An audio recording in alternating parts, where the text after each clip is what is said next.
Well, Coach, you just finished up practice here at the YMCA in Frankfort. How was practice preparing for Bethel this morning? You know, today was more about just getting out and getting off our beds and getting out and making sure we're doing something active. You know, we have an early morning game against Bethel tomorrow at 9 a.m., so we're trying to keep in the routine of getting up and practicing at the same time that we play. You know, we only get an hour on the floor here, so there's not a lot that you can necessarily do with an hour's worth of practice, so it's more about getting reps in, getting some shots in, going over your scouting report a little bit, and trying to prep with a really short practice and a short turnaround for a very, very good basketball team. But they're in the same boat. I know that they're at an hour practice too, so both teams are going to do the best they can with what they have. You know, it's just part of being at a tournament. You know, we're fortunate that we even get a chance to get out and practice. Sometimes you have to play back-to-back in these things, and that's what we'll have to do down the road.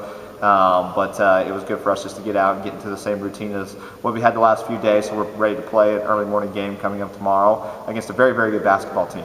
So today we're more or less trying to prepare for some of the things that they do well and make sure that we're able to execute the things that we do well and that we can play at a high level tomorrow. You've scouted out Bethel a little bit now. What are some things you've seen and expectations you'll have for Bethel tomorrow? Yeah, they're very aggressive.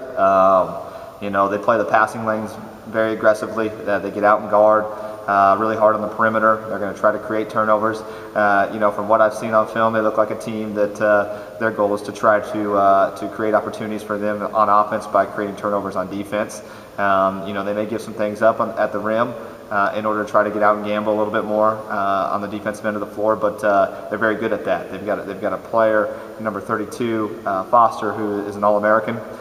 She's a flat-out big-time player. Had 32 in their first game, hit 5 threes, and just can score in a variety of ways. And we're going to have our hands full with her. She's very, very tough. She's a physical kid. She knows how to use her body to score. So we're going to have our hands full with her, and they're very active on the glass.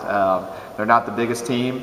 You know, size-wise, I think we'll be okay with them as far as matching up, but they're very quick and athletic and very, very active in going and rebounding the basketball, and that's going to be a challenge for us.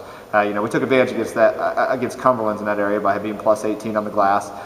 It's going to be another challenge for us to keep them off the offensive glass if we can do that. You know, I think we've got a real opportunity to be successful. If we give them a bunch of second chance points, they're going to be very tough for us to stop. So that's something we focused on today in our prep, was just making sure we're doing a good job of rebounding the basketball, and we're focused in that area. That's something that we've been very successful with this year, and we're going to have to continue to do that tomorrow in order to win. Well, thank you, Coach. Good luck tomorrow morning. Thank you.